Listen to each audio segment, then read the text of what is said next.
蘿蔔、粟米，加個蘋果同埋豬肉咧，又可以煲一個老火湯啦。相信大家對老火湯一啲都唔陌生，因為咧佢除咗好飲之外咧，我哋都對佢有一啲期望咧，就係有啲食療功效。好似阿媽話齋，如果你濕啊，煲冬瓜薏米啦。如果你係要潤啊，就椰子煲雞啦。但係咧，湯水嘅食療係咪咁神奇咧？喺中醫嘅角度又係點樣睇咧？我哋今集咧就請到 Patrick 邵醫師，咁佢喺香港咧有20幾年嘅中醫行醫嘅經驗，咁嚟到英國咧大概4年到嘅時間啦。咁佢同我哋分享究竟中醫喺睇呢個嘅湯水食療，究竟佢哋嘅角度係點呢？另外咧就係好多朋友嚟到英國之後咧，可能都發覺會有啲唔舒服喎咁樣，會唔會我哋嘅身體狀況係適應嗰方面出現咗問題呢？今集記得要留意啦！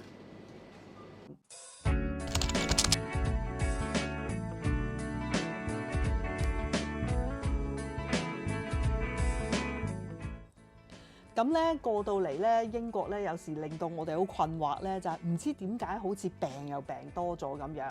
咁啊有啲人就講咧，阿邵醫生就係唔係英國嘅天氣咧又濕又凍，搞到我哋譬如住咗好多年喺香港嘅人咧，即係好容易會病咧。其實一個人點解病咧？天氣因素會係有影響，係啊。但係病咧好多時你身體弱咧，再加上個天氣有影響，再加上個生活啊、飲食啊，佢係有改變，令到你個情況係更加容易啲出現個病嗰個嗰個情況咯。試過有啲 case 咧。因為嚟到英國咧，成日食焗嘢有個病人啊，咁佢即係本來就冇痔瘡咁，嚟到一段時間咧，竟然有痔瘡。我教佢你停咗唔好再食焗嘢啦，你食翻啲西瓜啦，係啊，最簡單嘅啦，幫你清下啲熱啦。你唔好太對於食療湯水嗰個expectation 咁高咯嚇，因為點解咧？因為好多時咧，大家都有一個湯水嘅迷思嘅嚇。呢個迷思就係咧，以為我用咗某啲湯水就係我一定係得到某個效果啊，咁我就可以唔使睇醫生啊，又或者我可以好即係令到自己更加健康啊。冇錯，如果你嗰個方向咧係啱嘅時候咧，你用嘅湯水咧係符合你嘅體質啊，係可以改善嘅。但係實際上咧，戒口咧係比起飲湯水更重要。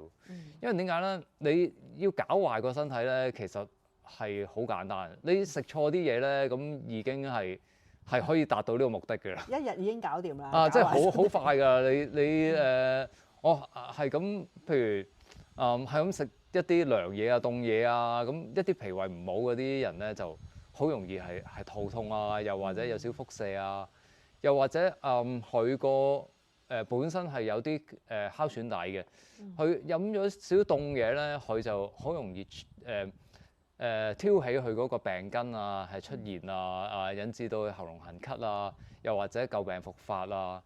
咁所以更加重要嘅咧就係你要知道你自己係個體質係咩體質咩情況。有啲嘢要避嘅你要避有啲嘢要戒嘅你需要係謹慎唔能夠係太過火唔能夠太過分。咁當然人係有慾望嘅，咁有陣時係控制唔到，咁你就要盡量控制，或者將個量減少。當你個身體係稍為係穩定好嗰陣時可能你脾胃寒食少少雪糕都得，但係當你個身體係差嗰陣時咧，你就一定要戒因為搞壞係好容易嘅。咳咗咁耐咧，好多時都係從個感冒開始，然之後咧係佢唔能夠解翻出嚟，咁一層一層咁樣入去。因為感冒咧最初期嘅病徵咧都喺個鼻度，咁鼻跟住下一步就可能係喉嚨，跟住氣管、支氣管，跟住入肺層層深入。咁喺中醫嘅角度嚟講，佢去到呢個階段，如果係咁耐嘅時候，佢唔一定係淨係個肺嚇。我哋有所謂肺咳嚇，有脾咳，有腎咳。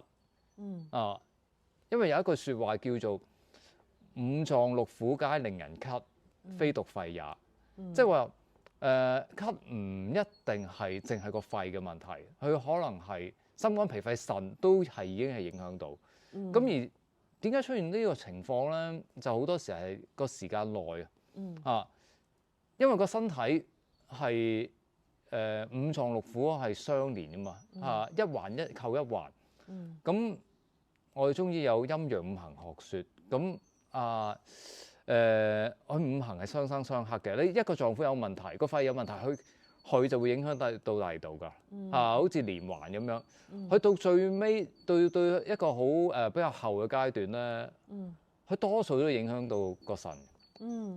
所謂嘅腎咳即係嗰啲人，佢尤其是佢譬如個脾胃弱啊、腎弱啊，咁佢久咳嘅人咧，通常都有呢啲症狀，唔能夠話淨係醫個肺啦。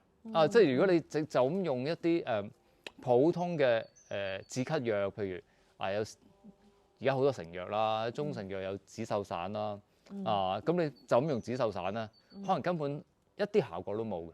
因為止嗽散佢係醫一個風寒咳嗽係一個初期嘅階段，但係去到一個好複雜嘅時候咧，我哋就要諗下係咪要補腎咧？係咪要幫佢解表咧？係咪要幫佢補虛咧？佢究竟係咩階段咧？入到咩位咧？因為佢一層一層咁樣入去噶嘛。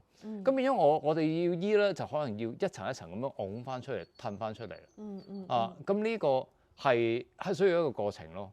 亦都係冇可能係一兩真係見效啊。所以你話醫啲咳我覺得中醫係強項嚟嘅，但係如果個病人係 expect 好快見效咧，係好多時係唔係咁實際咯。好似一啲解鎖咁樣係嘛？要慢慢一層一層咁樣。係因為我哋睇咧就係咳一定係個肺嘅問題啦，原來係關個腎事嘅即係所以真係我哋有機會出邊真係唔知。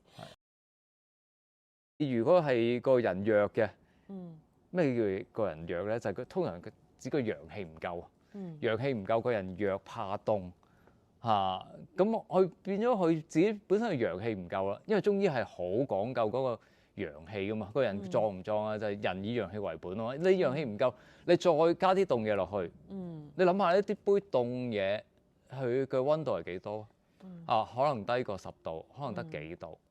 我哋人體個溫度可能37度咁你要將嗰個幾度嘅嘢變翻30幾度，咁係咪腰濕你好多嘅能量虛耗咗你好多陽氣咁令到你本身係陽氣唔夠，咁咪更加弱，咁你啲汗咪更加容易入喳聲咁咪更加容易咳啦。咁其實係好合理嘅咁你即係呢樣嘢係好重要咯。我每次都會同啲病人解釋翻其實個戒口個飲食係好影響到你嗰個身體嘅其中一個樣嘢好重要嘅你如果弱，你係唔能夠好有效咁樣好短時間去化解到咯。即係你強嗰啲人點解好似唔係咁覺咧？因為佢化解到嘛佢夠強咁，佢自己身體機能去中和到化解到但係如果係真係好 over 嘅，都可能一樣有事。